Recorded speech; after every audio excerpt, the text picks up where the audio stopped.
Hey, Al Scott here. If you've got a band, a business, a cause, or campaign, and you need stickers to help promote, check out thebumpersticker.com at thebumpersticker.com. They digitally print with solvent ink, so you get the photo quality results of digital with the strength and durability of old-style screen printing. I'm sure glad I sold thebumpersticker.com to Rick back when. He's made a hell of a great company out of it, and there are thousands of satisfied customers who agree with me, too. Let thebumpersticker.com help you get the word out. That's thebumpersticker.com at thebumpersticker.com. All right, you guys, welcome back to the show here. I'm Scott Horton. Our next guest is our good friend Sheldon Richman, Vice President of the Future Freedom Foundation at FFF.org. He's the editor of their journal, The Future of Freedom, which you can subscribe to. Sheldon, welcome back to the show. How are you doing? I'm doing great. Always good to be with you, Scott. Good deal. Very happy to have you here. And so recently there was this article, and it caught a lot of interest, including my own. It's by our friend Daniel McCarthy of the American Conservative magazine. And I believe it's the title is Why Liberalism Means Empire. Maybe that's the subtitle of it. Sorry, I don't have it right in front of me. Anyway, the point is, I'm clicking on the link. Yeah, Why Liberalism Means Empire. Democracy isn't the end of history. It's a product of power, he writes. And this is the American Conservative magazine, for those who aren't familiar, was founded in opposition to the Iraq War back in 2002 and is bastion of the paleo-conservative anti-imperialist right. And here's their editor has said, sort of, I don't know if he described it as a change of heart or anything, but he sort of said, listen, our system of freedom can't exist without our world empire. Do I understand that right, Daniel? I mean, Sheldon? Yeah, about Daniel? Yeah, I think you do. He doesn't outright say I've changed my mind, but it strikes me that as some change. I mean, I've read Dan. I've talked to Dan. I've read the magazine, so I was surprised by this. Well, I was happy to have you on to talk about it because I didn't want to do a whole debate about it and that kind of thing. But I think that you very fairly characterize, his essay before you criticize it. So I thought it's good enough to go ahead and let you describe it. You're good enough in that way. Well, I'm writing a response to it that I'll post tomorrow at FFF.org, and which I've let you get a sneak peek at. And so I do try to fairly describe what he's arguing. He says, and I believe he's arguing from history now, but I guess he also thinks that philosophically it's defensible, that liberalism, and by that he does mean classical liberalism, free markets, liberal democracy, what we sort of think as Western style government. He doesn't get too specific about that, but generally a market-oriented society where people vote for their political leadership, but government, doesn't attempt to run the economy. So his argument there that idea and that practice grew up under the umbrella of the British Empire, which kept other powers at bay, prevented the rise of global tyranny that would be projecting its power around the world and jeopardizing others, and that under that protective umbrella, which the British Empire provided, American liberalism was able to grow, and American society was able to become prosperous. And then he says that the American Empire picked up where the British Empire left off, basically after World War II, when the British Empire was sort of running out of gas. So he distinguishes. So he thinks that's necessary. I mean, he calls it a bitter truth. So he may not be happy. He seems like he's saying, I'm not happy about this fact, but we need to face the facts. If we want liberal democracy, there's going to need to be a global liberal hegemon, which will keep trade lanes open and prevent some, global tyranny from rising that will then project its power, into other societies and affect other societies, domestic affairs. So he distinguishes his position from the neocons. He's not a Wilsonian. He doesn't think that this hegemon should go around trying to turn illiberal societies into liberal societies. He's not for that. So, let's give him credit where credit's due. Like I said, he's not Wolfowitz. He's not Rumsfeld George Bush or Cheney. He just thinks you need sort of this global cop to keep the peace, to keep the trade going. And otherwise, if some tyranny were to arise in place of this benevolent hegemon, then that would affect internally. It would affect societies that want to remain liberal, and he's of course putting the U.S. in that category. We would be affected by that. He says we couldn't help but be affected by that. He thinks liberalism is not natural, but rather is the product of power. He points that out. That it's not, it doesn't come from our benevolence or from our mutual interest. It's not natural. And here he departs from Adam Smith and the whole, I think, libertarian liberal tradition that saw it as natural, sort of as rooted in human nature. But he disagrees with that and says no, it's like it only grows in sort of a hothouse, and the hothouse is provided by a hegemon, a global hegemon. But one that's liberal. So he has good things to say about the British Empire, and he doesn't exactly talk about when things went wrong, but he thinks that he thinks Britain was right to get involved in World War I because it had to keep Germany from not rising and becoming an illiberal hegemon. And he thought the U.S. was, the U.S. shouldn't have gotten involved in World War I. He says it was right to get involved in World War II. It was right to prosecute the Cold War. But he thinks, it should not have gone into Iraq. So he says that a benevolent hegemon requires judgment about what's essential, what conflicts are essential to enter into, what are not essential, and what are ambiguous. So it's a nuanced article and very interestingly written, challenging, and something that we libertarian non-interventionists and anti-imperialists need to examine. And I try to do that, and I make some effort to answer him, which, like I say, we posted tomorrow. Right. Now, so one of the things I keep thinking of as you're talking is this Navy ad that runs every day, at least on CNN, where it's a bird's eye view of an aircraft carrier driving by and their, radio signals squawking. And the point is that this is the global 911 answer center. And we keep the sea lanes free, and we keep the coup d'etats at bay. I don't know. We make sure that, if we have to, we'll kick open Japan's damn door so that we can have trade with them, because that's how much we love peace and trade and this kind of thing. They play it every day. And I got to admit, it's plausible on its face. If not the U.S. Navy, who, Sheldon, for one argument? Well, if we look at it in terms of a truly free society, whether you're thinking of the United States or just some hypothetical society, the merchants and the manufacturers that are interested in global markets would be exploring the feasibility of providing goods and services globally. And a truly free society would be a very prosperous society. It would be a technologically advanced society.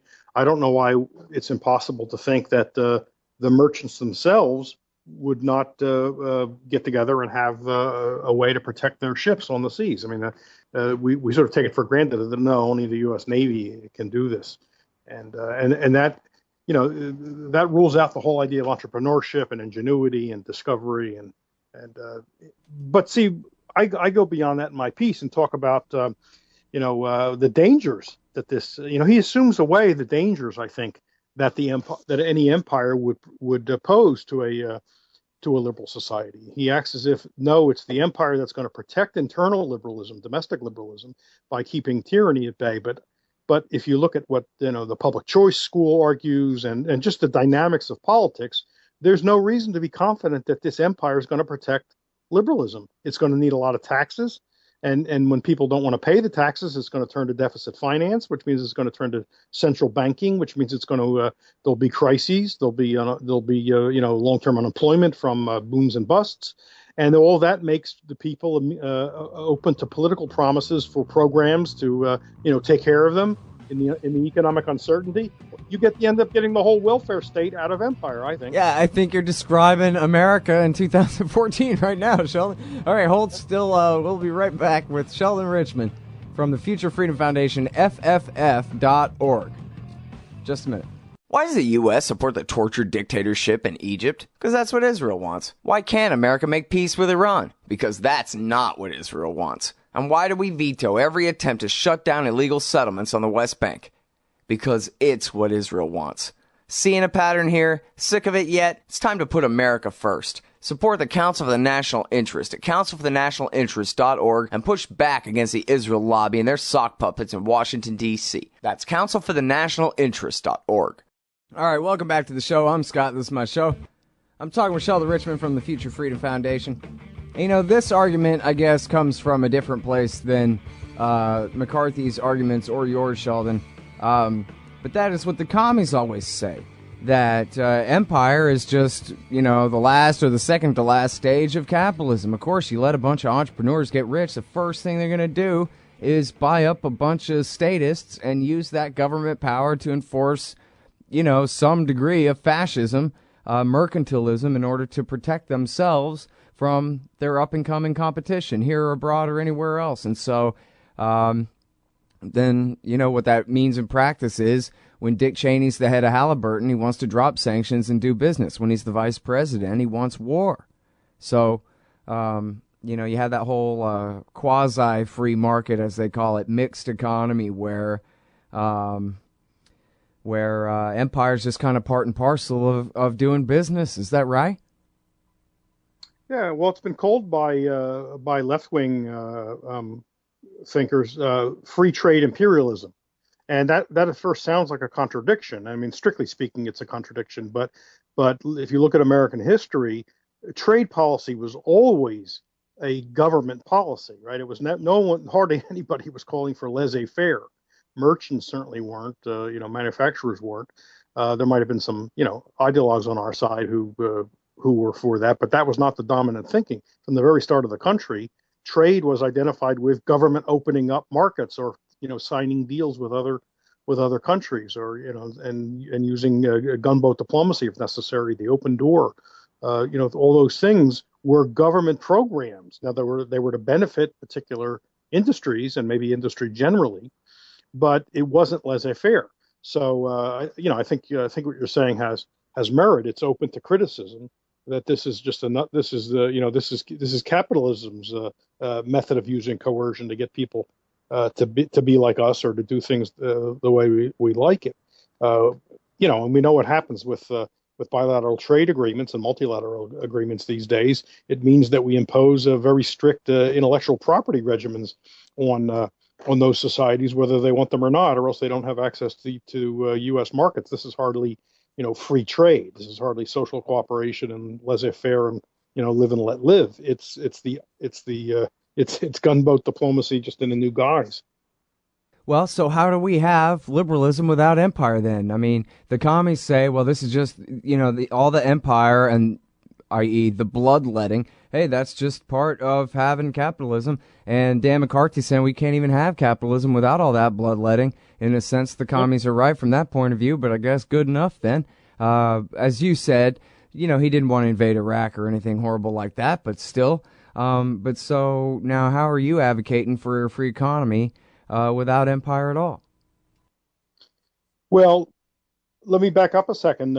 Dan does distinguish his position from Pat Buchanan, who, of course, has been a presence at American Conservative from the very start, one of the founding people at American Conservative. But he says the position that Buchanan makes, and he also takes, and he also identifies this with George Kennan, the late George Kennan, is one of anti-imperialism and anti-liberalism. And he said those two things can go together. As he points out, Buchanan sees America, an ideal America would be like Sparta, right? It would be self-sufficient. It wouldn't be engaged in world trade. It wouldn't bother other people. It would simply be ready to defend itself, but it wouldn't need sea lanes because it wouldn't be open to trade or immigration. So it doesn't need those things, and therefore, in Dan's view, it can coherently be both anti-imperial and anti-liberal. He thinks the problem is if you want to be embedded in world trade, then you're going to have to be an imperialist. So he thinks anti-imperial liberalism is incoherent.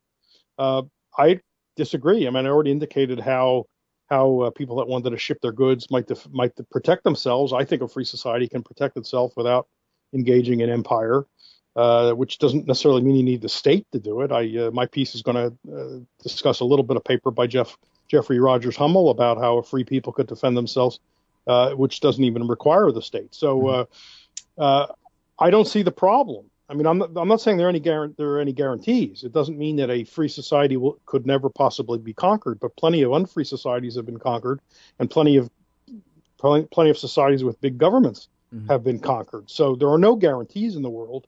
My issue with Dan, which I spent a great deal of time in the article on, is that the empire itself will pose a threat. You like to always quote, who's our friend, Chalmers Johnson, right? The empire eventually comes home. And that's kind of what I try to lay out in some detail in my piece. It's the very elements of empire that will be illiberal domestically. See, I guess for a while you could possibly have, and this might have applied to Britain in the 19th century, a strong degree of liberalism at home with a brutal empire abroad. I mean, a lot of brutality in Africa and Asia and India. And yet that didn't immediately come home. But eventually I think it will come home. I don't see how it can't affect it. First of all, we have all the fiscal burdens that I already talked about before the break. And that will lead to problems. When you're making enemies, especially in this day of easy transportation and global terrorism, then you have to have homeland security. So if you're going to make enemies, you're going to need a homeland security system and NSA and all that stuff that we're now laboring under because the U.S. has poked all these hornets nests and made enemies. So I don't see how liberalism can survive if your foreign policy is one of imperialism. Mm-hmm. Yeah, and in fact, like before, you were speaking kind of in the abstract, but at the same time, you're defining the United States of America right now. Booms and busts and dislocations and discontent and a domestic police state and all these consequences. The way you describe them in your article, it's doctrine, public choice theory, Hayek's scum of the earth rise to the top of bureaucracies theory, Randolph Bourne's war is the health of the state theory, and Thomas Jefferson's or James Madison's the instruments of war become the instruments of tyranny theory. And then look at the terror war. Look at exactly what we've been going through for a decade straight. It's like they took this stuff as their script of what to do wrong and how to deliberately destroy America on purpose, So I actually have been kind of dishonest with you guys. I come from an alternate universe where Harry Brown and Ron Paul, or really Ron Paul, see, I blew it. I was going to say Ron Paul won the election in 1988 and oversaw the end of the Cold War and the end of the Soviet Union as well as the American Empire. And then after his 8 years in office came Harry Brown, was elected in 1996. And they spent that whole time basically just selling people on the idea of American-style little L liberalism there. And everybody was a lot better off. No terror war at all and none of this madness. So, I mean, it's pretty easy for me to see how... it's so easy for me to imagine, again, not perfection, but how easily it could be different than it is right now, Yeah, and I think it's important, and again, harking back to the Hummel article I will link to, it's important to denationalize defense. I mean, that's a whole other subject, but what you don't want to do is have a central state that's easily conquered, because when the central state is conquered, then you got the whole, you got that whole territory or that whole society. What you want is decentralization and no one station to conquer. You basically have to go house to house, and that makes it a lot tougher. Mm-hmm. And there are historical examples of this. I mean, there's England's conquest of India versus England's conquest of Ireland. Took it much longer to control Ireland because Ireland was basically stateless. It was decentralized. I'm talking about in the Middle Ages. The other thing that I challenged Dan on is that he doesn't really tell us so much about this liberalism he has in mind. I mean, he uses the word liberal democracy, the term liberal democracy, and we kind of know what he's thinking, but history doesn't seem to show that liberalism, by the way I mean it, radical liberalism, right? The liberalism of Bastiat and J.B. Say and Smith to a large extent, and the radical liberals. That kind of liberalism didn't last under the umbrella of these empires, right? It faded in England and it faded in the United States. It faded in England before 1910, and it faded in the United States. It never was in anywhere near its pure form in the 19th century America.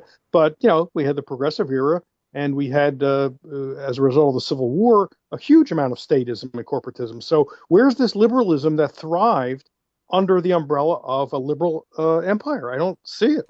And so I'm not even sure. Well, it's sort of that golden age 1950s. Never mind all the bad stuff. Leave it to Beaver era of 50s, early 60s, unlimited growth kind of bubble. But I don't want to call that liberalism. And as I say, the intervention, the economic intervention that's required to maintain an empire, because it's, as I like to say, it's bloody. Empires are bloody expensive. Will then lead to domestic disruption that will then lead to welfare state type measures, because the politicians will be able to promise goodies, right, to people. Crisis Leviathan. We're talking about combine Randolph Bourne, Wars the Health of the State, and Robert Higgs, Crisis and Leviathan, and you have the refutation. You're not going to get liberalism by a global hegemon. It's not going to happen. Yeah, that ratchet effect. I left that one out, but yeah, you're absolutely right. And these libertarian insights just keep proving themselves true over and over again. And it seems obvious enough. Go back, first Red Scare, second Red Scare, Palmer raids and clampdowns and brown scares. They had a brown scare in the middle there somewhere. And, of course, all the terrorism.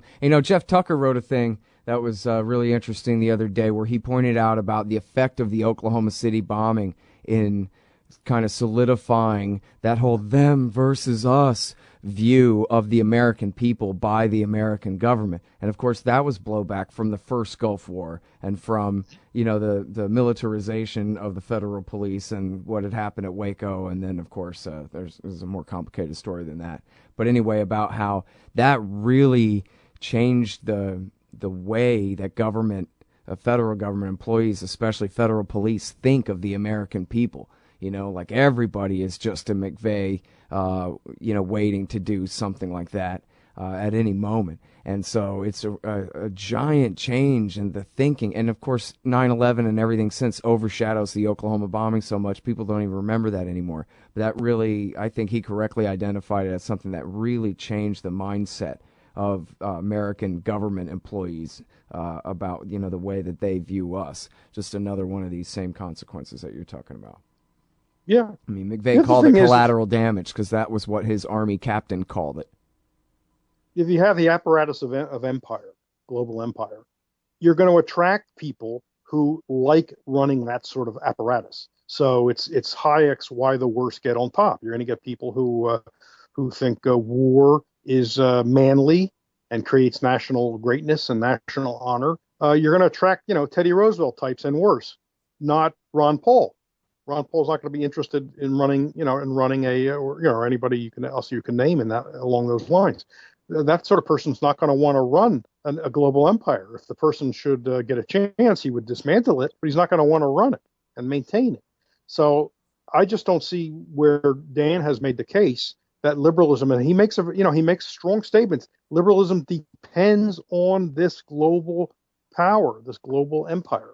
It depends on it because what can happen on the other side of the world, some tyranny rising on the other side of the world and maybe spreading, will change the liberal nature of your own society, and so therefore it can't be sustained, in his view, without this empire. But I'm saying it can't be sustained with the empire. So maybe the most pessimistic view is it can't be sustained under any circumstances. That's too bad. That would be too bad if that were true. I'm willing to take my chances with liberal anti-imperialism. Yeah, me too. I mean, come on, Walmart can't afford their own security force when they, drive a ship from China here full of plastic crap. Let them pay for their own security at a market rate. Thing. If the only way to protect sea lanes is the state, which means coercion of us as well as foreigners, then we won't have sea lanes. So then we won't have trade for some period of time. We won't have world trade. We'll still trade among ourselves and contiguous areas. So maybe we won't be as rich, but big deal. A lot of people argue today, well, if we didn't have government roads and government infrastructure and government science, basic science research, we won't be as rich. Well, my answer is, if you're right, then okay, so we won't be as rich. I don't want the government doing that stuff. That's coercion, and I think we would be as rich. I think we'd be richer. But if it turned out we wouldn't be as rich, I'll take freedom. Yeah, it's just like some projects are only funded because of a bubble, and then they turn out to be pretty damn good projects. And so you could say, oh, well, if it wasn't for the bubble economy, they would have never been. Maybe not in that exact circumstance, but then again, if they're really good projects, they probably would have figured out a way, right? Well, Assuming that's right. sound money. Right. Look, everything the government is spending money on has an opportunity cost, and we don't know what we have to forego because the government is diverting the resources to the projects that politicians choose, which don't have market feedback, right? People can't. The taxpayers are not investors. They always talk about government investment, but taxpayers aren't investors. They can't pull the plug on a project if they think it's a losing project, like an investor can. He can take his money elsewhere. A taxpayer can't. So it's not investment. We should throw that word out when we're talking about the political realm. It's not investment. It's government. It's politicians consuming our resources. That's consumption, not investment. Leave it in private hands without any privilege whatsoever, and then you get true investment. But unfortunately, Dan's project, and I know he may not be happy about this, but Dan's project would, vacuum up huge amounts of scarce resources, and the objectives that those resources would be put toward would be picked by politicians. I don't see how we could be cheerful about that. Right. All right, now, I've already kept you way over time and through the break and into the next segment. Do I need to let you go, or can I ask you about your piece that's on FFF today about NATO here? Oh, I can speak for a few minutes more about NATO, but of course you've had guests on who know a lot more about that than I do. In fact, my article was drawing on one of your previous guests recently, namely John Mearsheimer, and his very good article in Foreign Policy magazine. But anyway, go ahead. I can take a few more minutes. All right. Well, yeah, we still got a couple here. The article, I just want people to read it. It's Let's Have Candor from the NATO Summit, the Future Freedom Foundation, FFF.org. And this is, kind of one specific point is something that's, it's always the part that bothers me the most about any of these things is just what liars they are, the Americans and their allies, and about virtually everything that they do. And it seems really important that we have at least a modicum of honesty about, who's who and who holds how many H-bombs and just what situation we're actually in order to get it resolved, right? And, I can't, they're not doing the closed caption, so I don't know what he said, but Fogh Rasmussen has been given his speech up there, the head of NATO, pointing his finger in the air and saying Ukraine is the greatest crisis and NATO stands by Ukraine is the banner right now on CNN. So apparently, not so much on the candor, Sheldon. But anyway, go ahead. What do you think about this NATO meeting here? Well, my tongue was deeply in the cheek because I knew we know we're not going to get candor.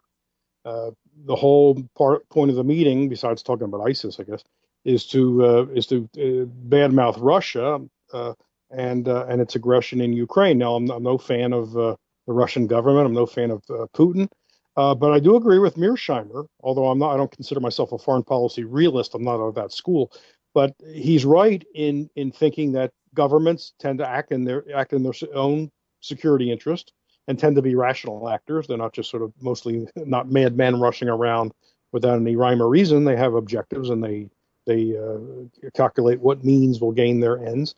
And that seems to be certainly true of Putin. And so I agree with Mearsheimer that this was provocation begun and engineered by the U.S. and by the EU, but mostly by the U.S., and that he agrees it was a coup that drove Yanukovych from power, even when he was trying to show some accommodation and maybe try to be more even-handed between Russia and the EU, but he ended up leaving the country. And the demonstrations that preceded that were stimulated by the U.S. and by U.S. Officials. He also talks about how members of this current government are neo-fascists. Some of them are, 4 of them at least. I mean, he makes no bones about that.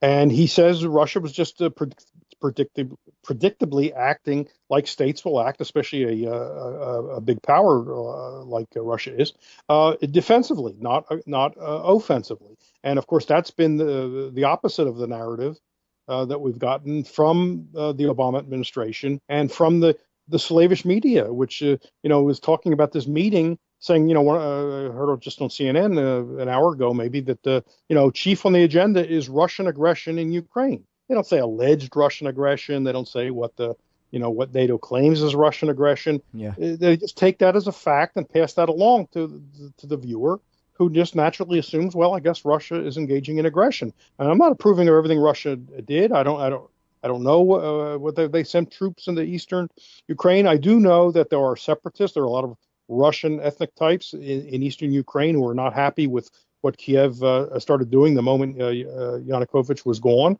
I mean, at one point, didn't they even outlaw Russian as an official language? I think they backed away from that quickly, but that was some handwriting on the wall. Maybe that will come back.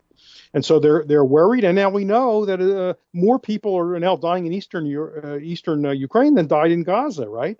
With the assault by the Kiev forces on the people in Luhansk and Donetsk and one or two other areas there. It's a very bloody thing. CNN actually did a report from I think Luhansk, where they actually talked to residents who talked about how terrible it was that the Kiev government was bombarding them. I mean, I didn't really expect to see that on CNN, but I did.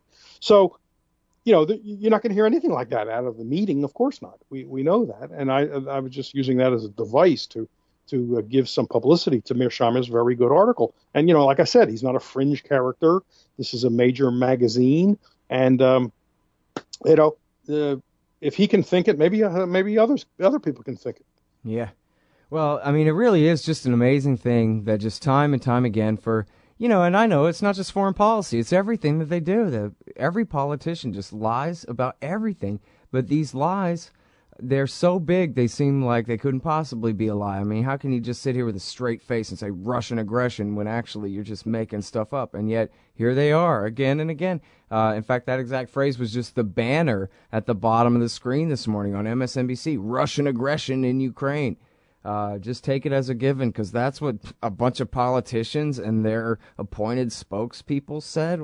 How in the world is that the way this still works after all this time? And after nothing that they've said about Libya, Syria, Iraq, Iran, Afghanistan, anything this whole time has been true. None of it.